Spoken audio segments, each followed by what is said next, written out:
I'm back down on the bench working on the new prototype Marshmallow 3-way.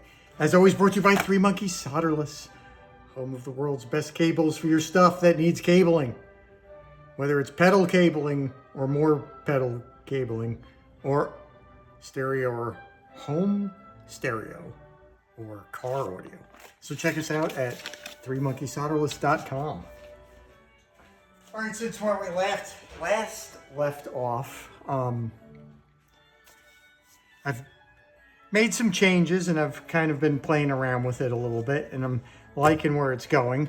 All right, so 2 things. I thought the line in was stupid, all right, for this particular amp, because I have another amp in mind that I kind of was, I guess, overly tempted in the moment to pilfer from. So one would be this master volume, like the second master volume that I wanted to try out, which is sort of like has this little bit of a compressor design that I had for it, combined with the line in. I just thought I didn't want to put it on this amp. I thought that master volume wasn't the right master volume for this amp. And I think a line in on this, since it's already a Jose, it really doesn't make a lot of sense in terms of like my whole like philosophy and how I do things. So it just didn't make any sense for me to put a line in on this. So got rid of that.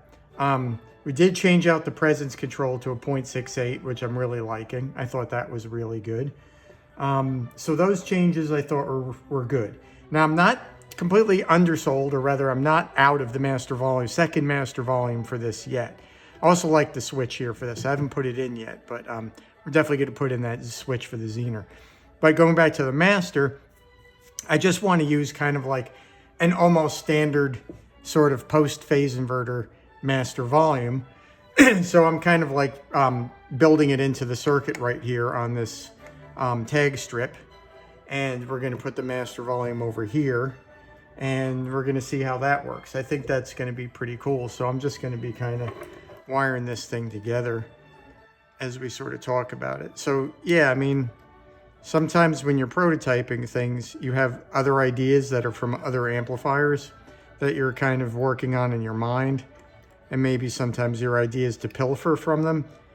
And I just didn't feel like it was the right thing to do in this case. So it really didn't sort of fit the requirements of this amp that I'm working on, my idea for it. All right, so I didn't want to create something that was so far away from the original concept, which was to do a Jose, like a really good Jose 3-way, but with utilizing the Variac simulated power transformer, right? And using a 100-watt output transformer, but with only 2 EL34s.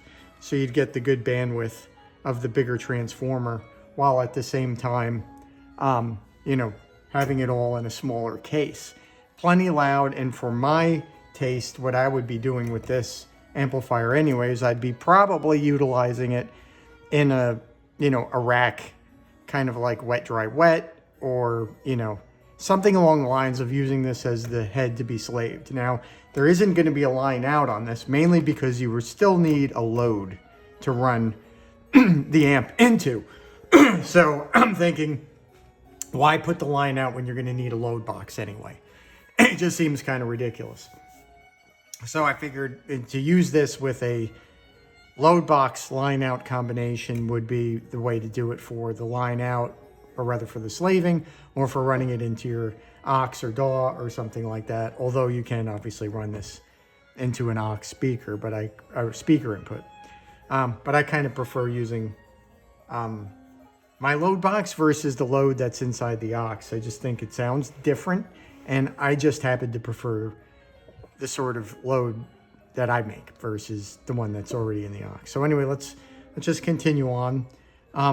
Just got to pretty much just start wiring this thing up, you know. So, I mean, I think this is really going to be kind of cool to just do it, you know, original concept. You know, don't try to make the giant cookie all the time, and don't listen to the voices in your head that are simulating other people. You know, sort of do what you think. is best, you know? I know, you know, there are people who are just like, they will not buy an amp that doesn't have a loop in it, and okay, then this is definitely not going to be for you, right? Because I just don't like loops. I think there are better ways of doing things for my tastes than that. So if you like a loop, by all means use it, and I'm not going to argue with you like, hey, you're doing it wrong, right? I'm just saying, for me, what I like to do, I don't like how a loop is in comparison to just using it, you know, into a load box and then into whatever effects processors I want to run with the thing, right? So if I want reverb, I want chorus, I want, you know, to run something, you know, along the lines of lexicon stuff or delays like that. I just think it always sounds better to my ears when you're doing it in a situation where it's the whole amplifier is going into that, not just the preamp. I think your signal levels are easier to manage. I think you're able to get more grind out of the amp and more natural kind of sounding grind out of the amp in a sense, because you're not worried about overloading the rack or the pedal or whatever it is that you're using post, you know, in a sense, with the volume level. So you can really crank this amp out when you're doing it sort of in a load box power amp situation, load box to effects to power amp situation, than you ever could the other way, you know? Just makes more sense. And most of the people that I've seen use, you know, bigger racks that are not using just say like pedal boards, because obviously pedal boards have become somewhat favorable for just like strict pedal sort of like effects, right? Some guys are just using an amp and they're just running their pedals into the front of the amp and, you know, the amp directly into cabinets and then miking that for your, you know, your house sound. But I'm kind of like, I still love the sound of a amp being run into a load and then into something like, you know, delays left and right, so you could get really big sounds with it. And you could still run your pedals into the front of it, you know, so that's kind of where I'm kind of at. All right, so let's continue on.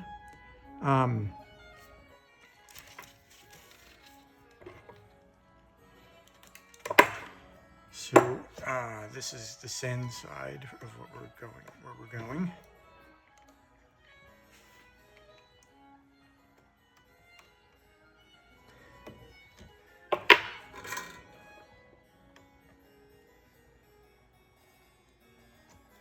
Okay.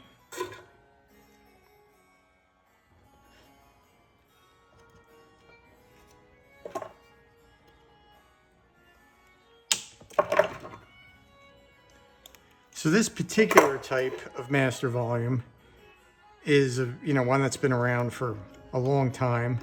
I think I first heard about this sort of thing from Ken Fisher. I think a lot of people have like attributed it to different names or different people that were on forums. I've heard, like people are saying like this is like a Larry mod or something, and I'm not sure who Larry is, but I don't think I think I've heard this from Ken before, our friend Larry. So I just call it a post-phase inverter master volume. Now this one, there's a couple of ways you could do this, right? You can run your bias supply to sort of the end terminal on the potentiometer, and then run your capacitors from your phase inverter to that input side of the potentiometer, and then run the wiper out to the grids of the power tubes. That works, and I've used that. Probably that's the most, the most commonly used form of master volume in my lifetime that I've gone to. This one is kind of a little bit different. It isolates the bias voltage in a sense from the potentiometer, right? So the bias voltage is always getting to your tubes, which is a good thing, right? Because then you don't risk any catastrophic failures from an interrupted bias supply due to a malfunctioning potentiometer. So in this case, we're going to have continuous voltage on the grids of the output tubes of the EL34s, no matter what state this potentiometer is in case it should, you know, go nuts one day. Now, I haven't had that experience in my life of having a problem with these potentiometers interrupting the bias supply and causing, you know, runaway and meltdown in an amp. But I want to do this one this time, right? So we're also doing, it also changes a little bit, but you can use a different value potentiometer here, right? So normally it would be, the value of the potentiometer would be sort of, since that potentiometer is in fact simulating these splitters, the bias splitters, you would generally want the value of the pot to mimic what those splitters would be. So 220Ks, you know, I'd usually use a 250K pot. In this case, I'm going with a 1 meg potentiometer, 1 meg audio. So I think we'll also get a different sweep, and consequently there's, you know, a little bit different of a load. Well, not really, but a little bit of a difference in terms of your center frequencies if you do all like the calculations of like what 1 meg to ground is combined with these particular capacitors, right? So you get a little bit of different frequency response. So I want to try that out. So let's continue.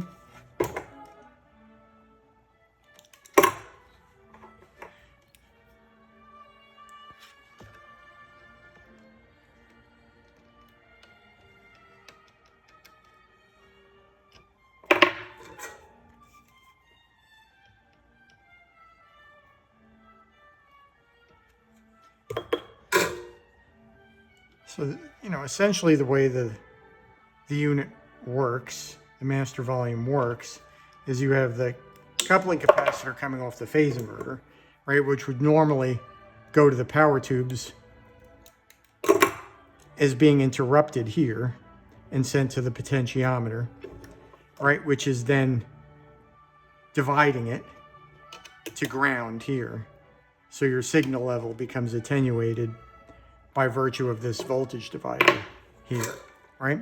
So it goes into the end tab on the potentiometer. The wiper then comes back to our little circuit here, couples with this particular large value capacitor, right? So when you put capacitors in series, you get, you know, a different result than if they are in parallel. You want to have a very large capacitor here so that the 0.02s, basically, those values stay nearly unchanged. So I'm using 0.22 capacitors there.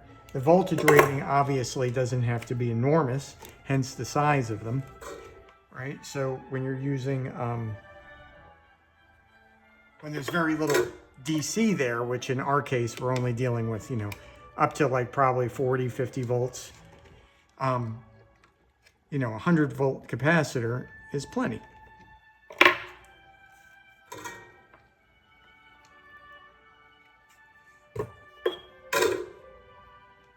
So it goes back to our little circuit here, through our capacitor, to this point, which is then sort of, as you know, runs with the, there we go, with the bias supply, with the negative voltage for the bias supply, and off to our power tubes.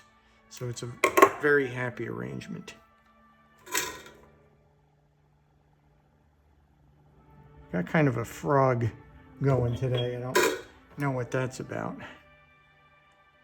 I don't know if the air quality has been substandard recently.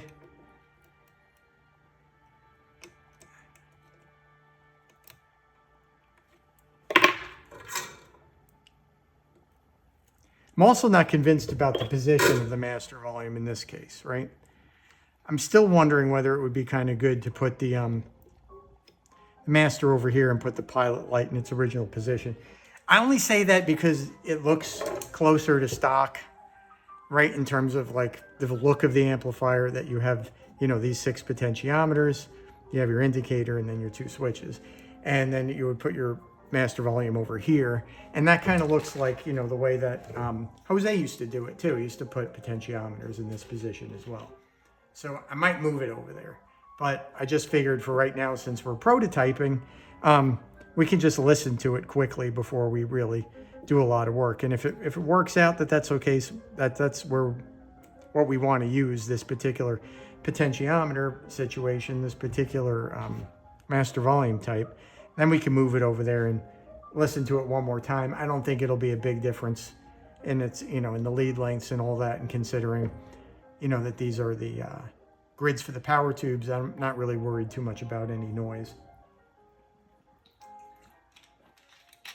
So we'll just have it that way for now. All right, so let's just double check we have everything we need. We do. All right, so I think now what we can do is we can pop back in the power tubes. I took them out while I was working on it the other day. There we go. Then we can get our power cord.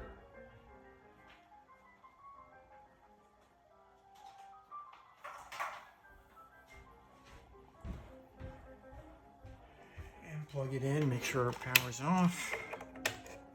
We'll get our meter going.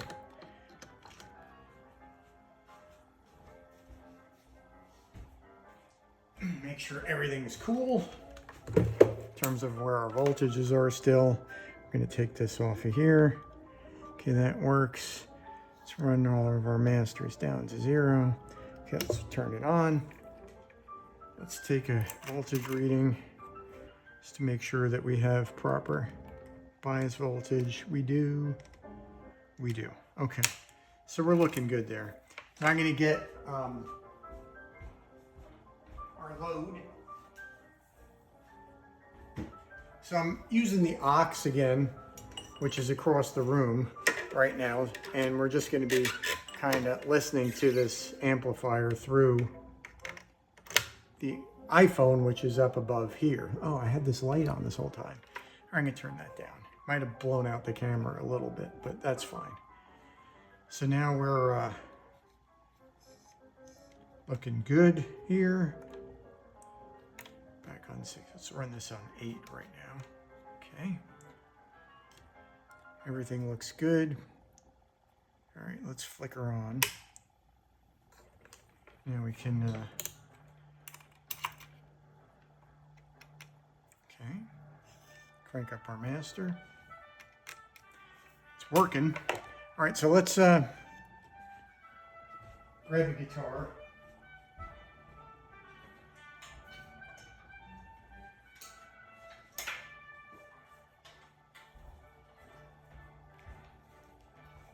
We're using the same guitar as last time, which is just this. It's a mahogany bodied Strat style guitar that Mitch over at K&E made for me for putting on Wolfgang neck, which I liked. I just can't get along with the body. Great guitar, but the body's a little weird shaped and where the controls are and everything. Just prefer a Strat. We'll turn off our stereo. And now we can start bringing this up.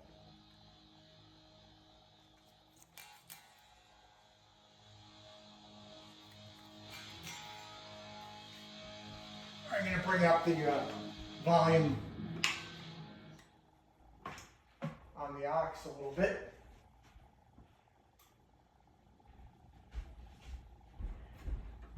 Yeah, I'm liking what I'm hearing a lot right now, just to start.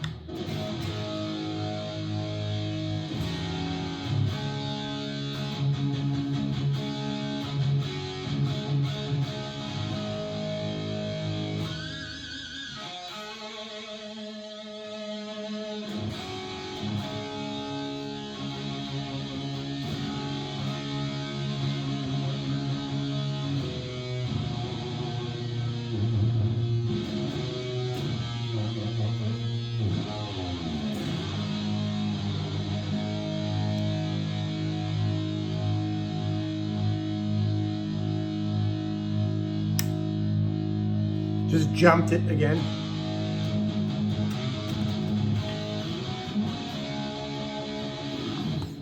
That's a lot. It's a lot of schmutz. Let's back off our schmutz a bit. All right, let's bring that up a little bit, and let's hit the phase inverter a little bit more.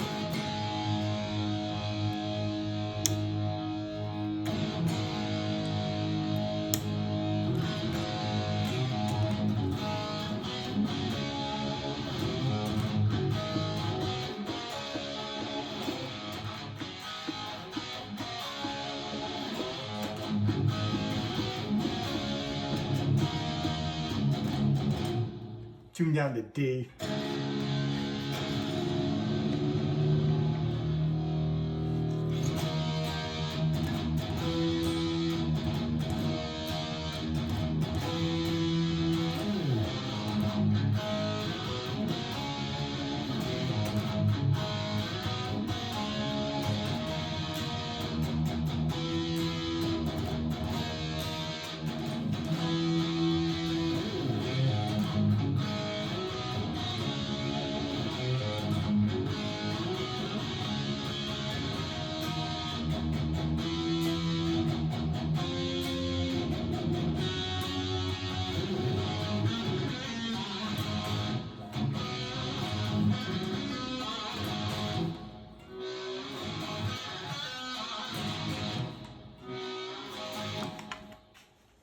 I'm liking this. Let's turn up our master a little bit more and see what it sounds like that way. See, it's very definitely, we were cutting down a little bit on our total volume. Let's see if we use a little less of that.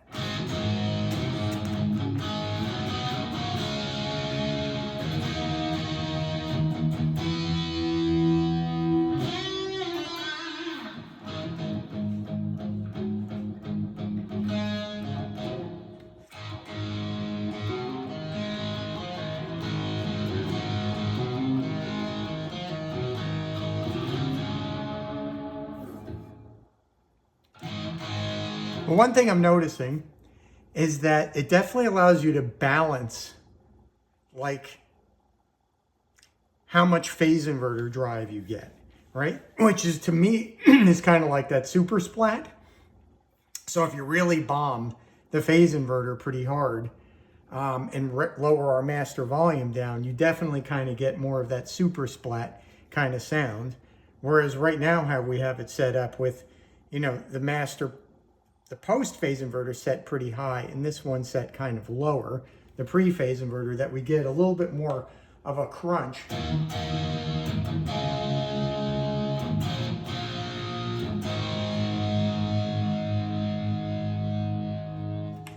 And then we could even, like, you know, we're very low right now on our gains, so we could bring those up and see what we could get there.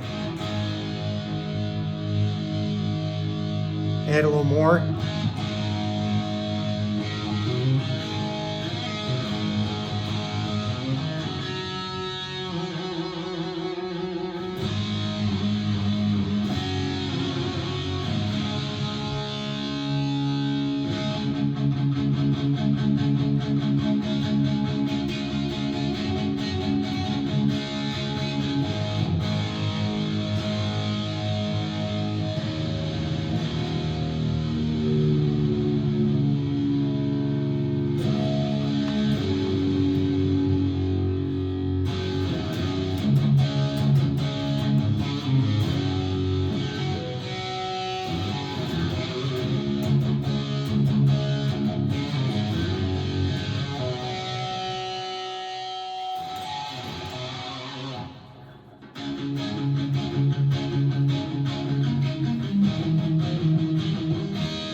A little more treble isn't a bad thing right there.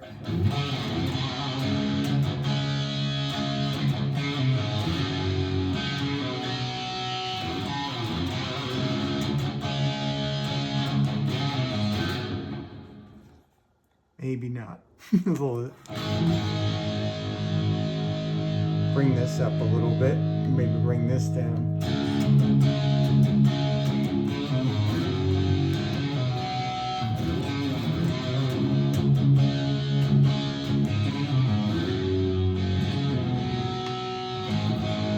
That really gets thick right there. Let's bring even less treble into it. Bring up our presence.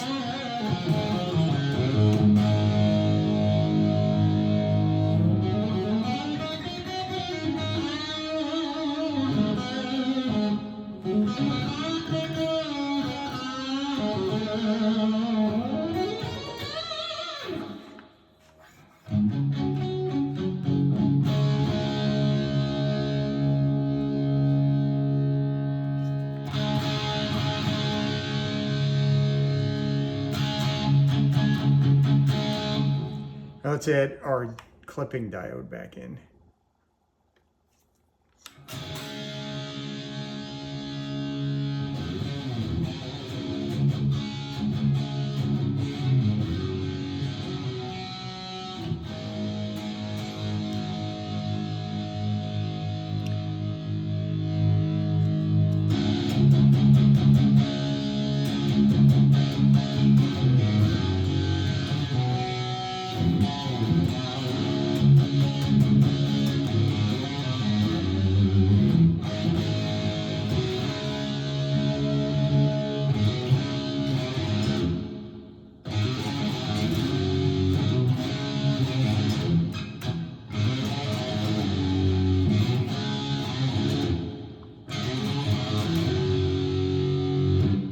Does that work?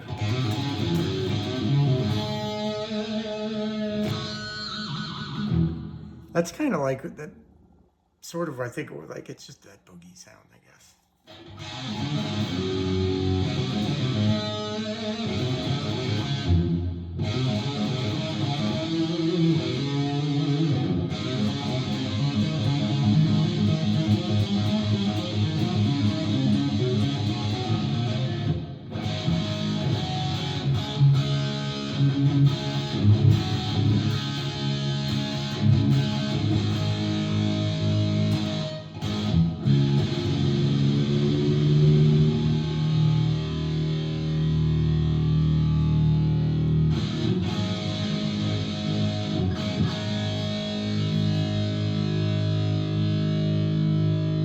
Unjump it.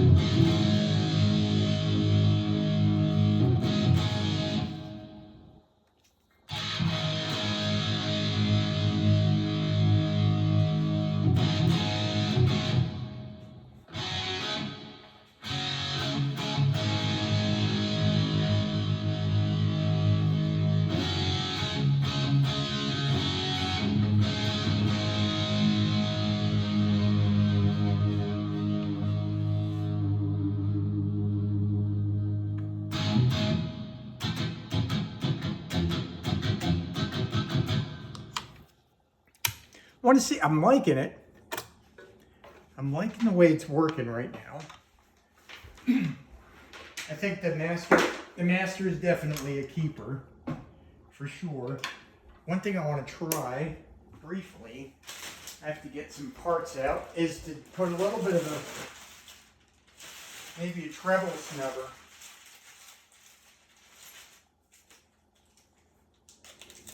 on the cathode follower. Just tack one in real quick. So I'm going to start with like a 500 puff.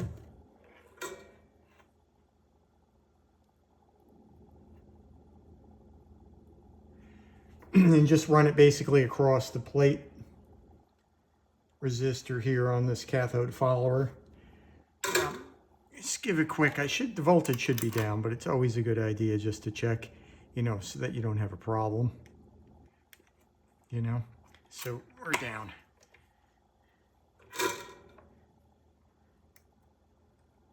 Who said you can't work on an amp when it's even on? I've done it. As long as you kind of know how electricity works, you can do it. Okay, so there we have that. So let's fire it back up, plug ourselves back in. Grab the guitar.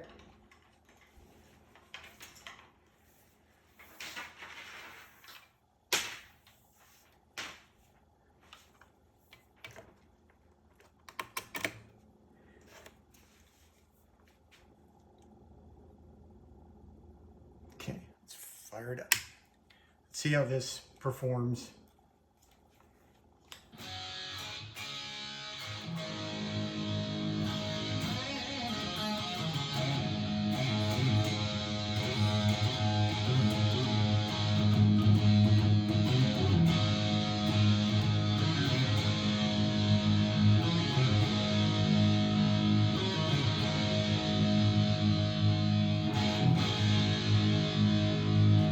Yeah, I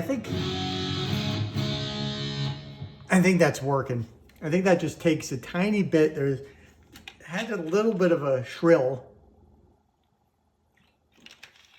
kind of a, I wouldn't say shrill, but a little bit of a high end kind of thing to it, which I was not completely satisfied with.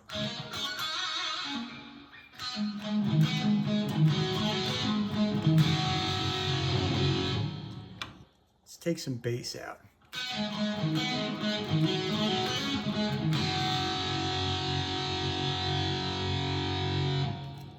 Maybe we'll just boost up the front a little bit more.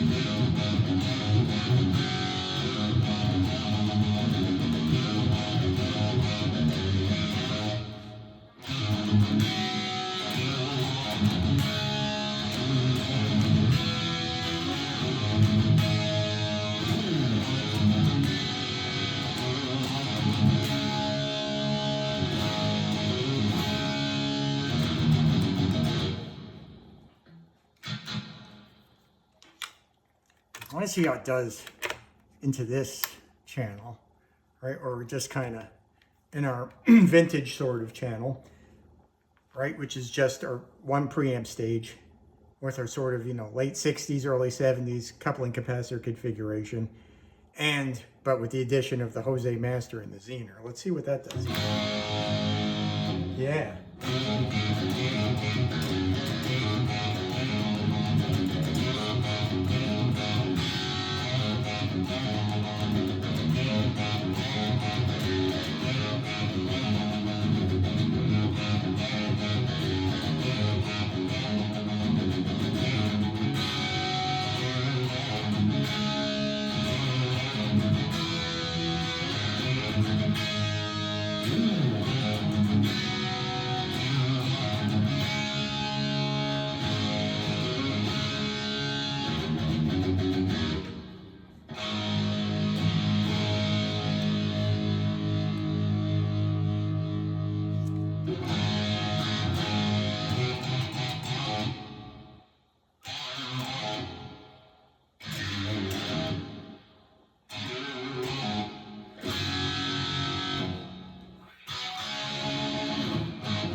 Interesting. You know what I want to try too now, while we're goofing around with it. I want to see if I can put my pedal board in here.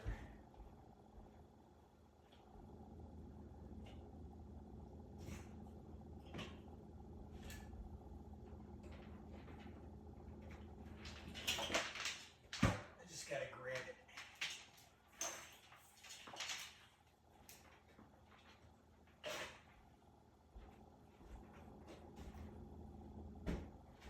All right, so I'm just gonna grab the pedal board.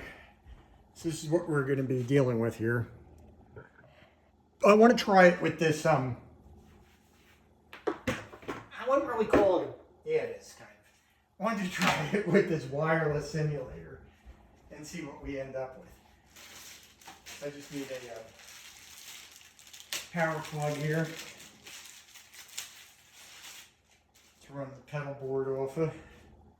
So it's, you know, that whole Schaefer Vega kind of thing. So I built one of those kind of units, which is the compander, right, which is the compressor expander, out of the Schaefer Vega unit. I'm going to have to plug this in over here. And it's kind of an interesting little boost. All right, so we're going to plug our pedal board into the normal channel, right? Because I kind of want to use the normal channel for this pedal board to see how it works for, like, you know, just like boosted plexi kind of sounds as well, when you don't want to go full on Jose, because I think that's kind of an important thing. So it also has, you know, my 6-band EQ.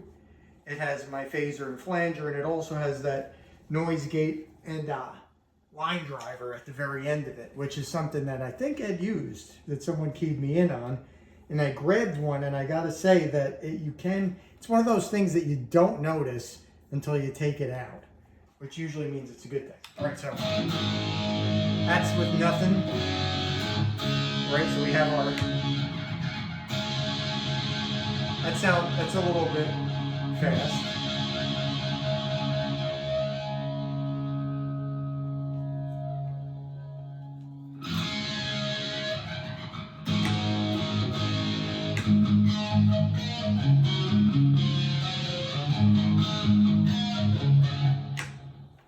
I think it actually sounds, especially when you're recording, gain tends to increase when you're listening to it through a microphone, right?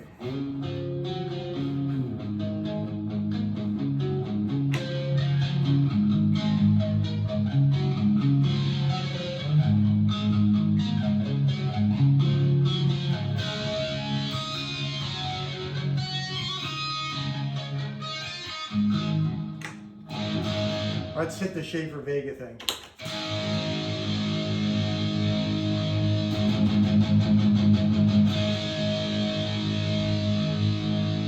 Turn it off, on, off, on.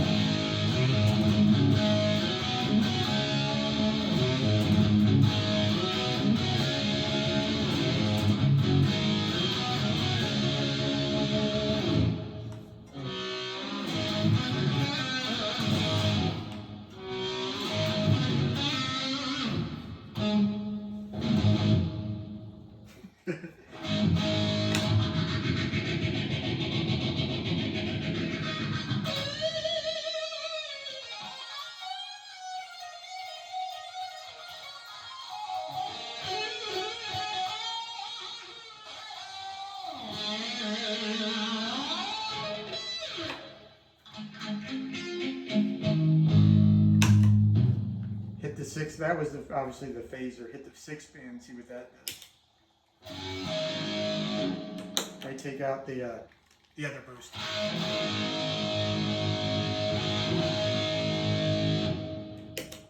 Out, in.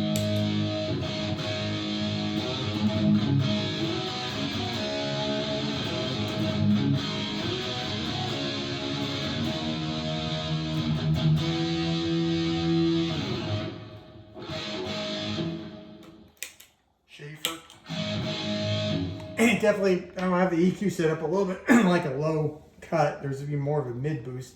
Schaefer obviously gives it a little bit more low end.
All right, I think it's working pretty good with pedals. Should we just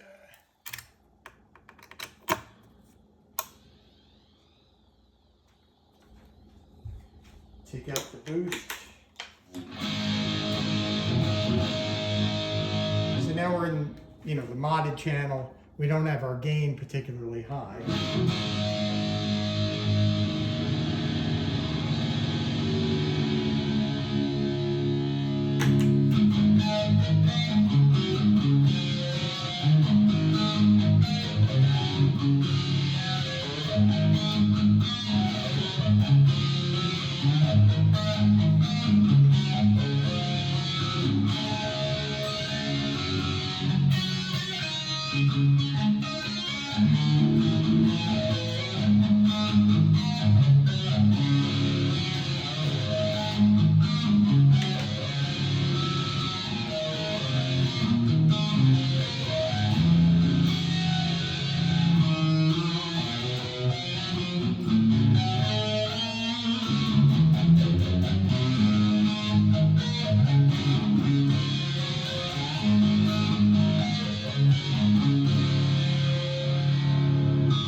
The amp's actually really fun right now. It's definitely fun right now. Kind of makes you want to play it a little bit. I still suck. So sorry. I think I was like, what am I doing? I got to get back to doing something useful. other than contaminating your brains with my awful flubbling fingerlings. All right, so where are we? Let's turn this thing off for a sec and think. Well, the master volume is definitely working for me. A treble snubber on the cathode follower, I think, is important. I'm kind of wondering if it wouldn't benefit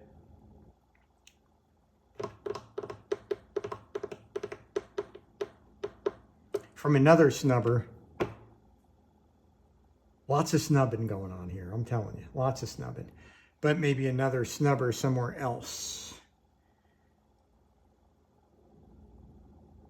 You know, whether we were to put one on the very first stage. I mean, it does have a 0.02 off the 0.002, 2000 picofarad capacitor off the, you know, the coupling capacitor for that gain stage.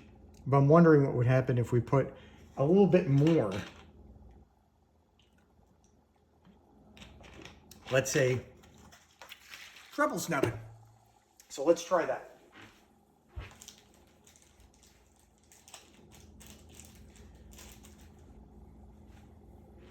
All right, so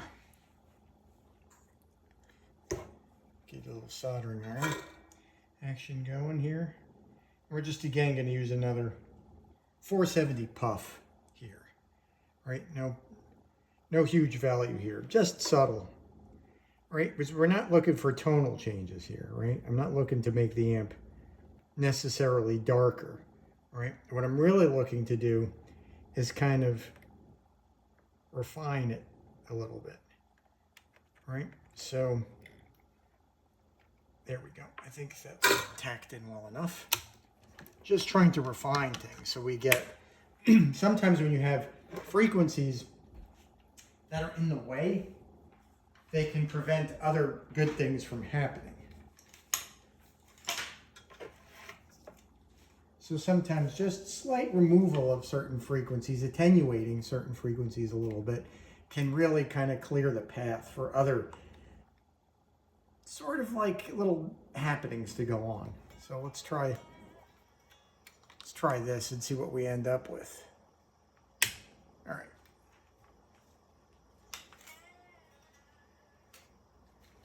What have we got going on? Oh, we forgot to plug the speakers back in. My bad.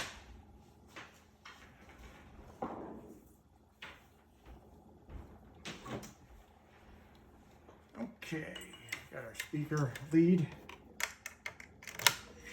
It's what we call an air gap in the technical world. Okay, so we remember what it sounded like before. So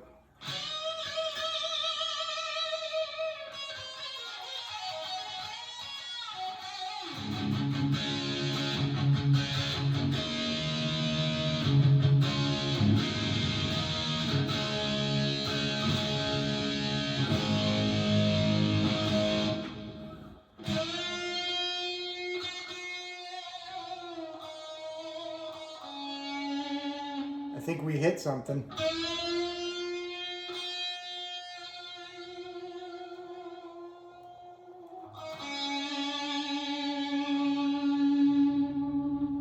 Yeah.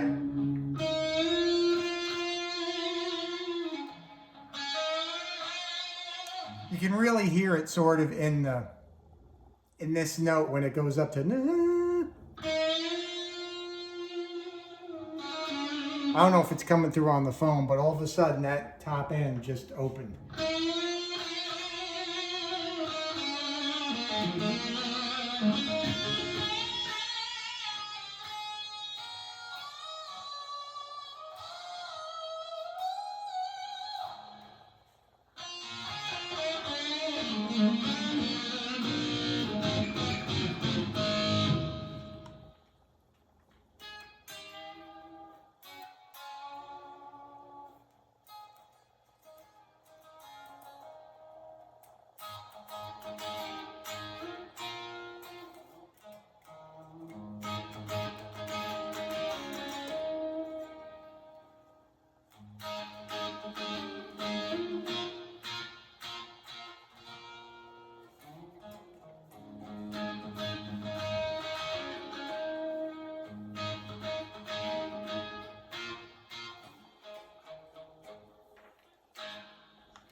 Still tuned to D.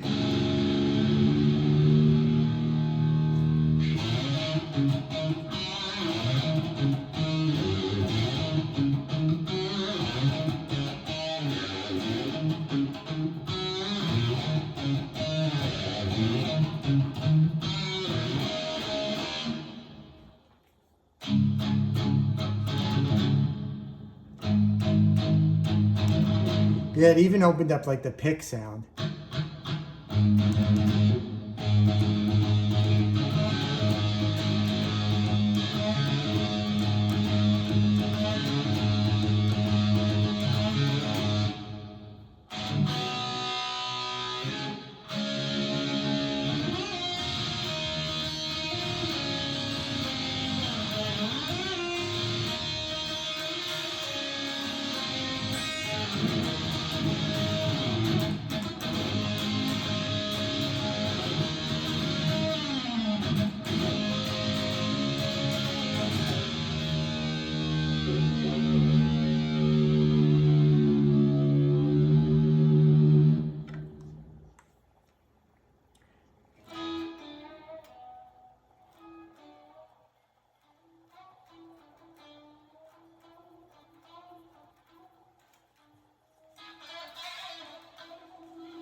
Yep, I think that's onto something right there.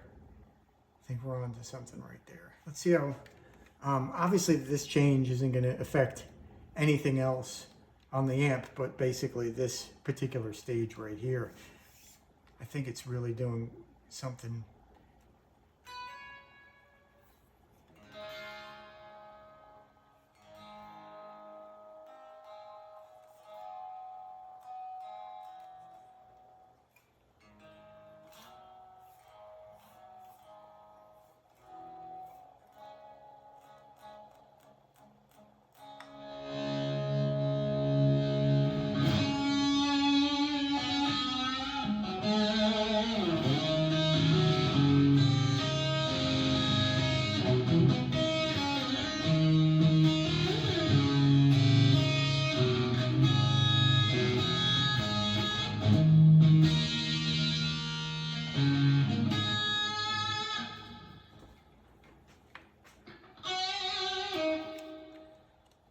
Take some presence out.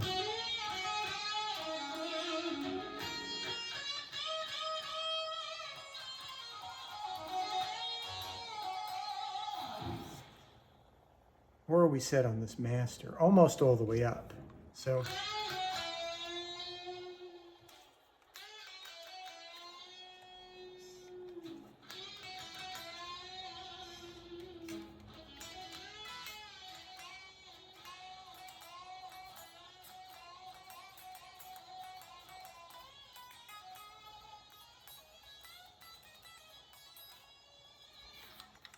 I think that's working fine. So I think the master, you know, I think there was some talk about how it affects the feedback loop and all of that, but I think it works, in my personal estimation, it works synergistically as, you know, as you're tuned down a little bit, you know, a little less may be a good thing.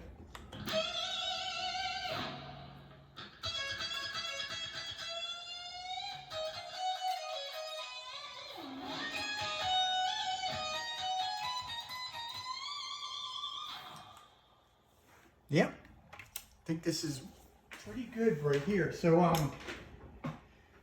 noted. So let's unplug again. Noted. So where we're at right now, I think is a good point to jump off and let it sort of ruminate in a sense and come back to it in a few hours or a day or whatever it is. But sometimes, you know, you could get kind of enamored by a change that in, you know, a week or a day or even an hour, you may decide you don't like anymore. That was like, oh, what was I thinking? It's kind of like writing a book report at 2 in the morning and you think you're writing Tolstoy and you wake up and you're really wrote Toilet Story. You know, it's like, man, I was really impressed with myself yesterday. Now I think I'm an idiot. So that's the story of my life, is continuing revelations of my folly. All right, so, well, they say the first step to solving a problem is identifying it. So that's good. All right, so I think we're good here. I like the master volume idea. This is really working out well. I'm liking the fact that we have a little bit more openness in the top end with just a couple of really light treble snubbers across a couple of key plate resistors. So that's worked really well. I think I'm getting really happy with this thing. We had the diode in a lot too, which was kind of interesting. So I'm liking that a lot. But we are going to put the switch on there. So in case you want to kind of get away from that kind of diode grind, in a sense, that clipping sound, which I kind of like, you can. So if you wanted to do something a little bit more classic, you'll be able to do it without fear of sounding a little bit too buzzsaw-ish. So that's looking really good. The filtering is really holding up. You know, we got a really quiet amp. It's nice and stable. You know, it has a lot of flexibility to it. So so far I'm really happy with what we've accomplished here right now. All right, so I think I'm gonna chill for a little bit and come back to it maybe later today or tonight, tomorrow, listen to it some more and see where we're at. So yeah, good progress today. So again, thanks for watching. Sorry about the crappy guitar playing, and we'll see you next time.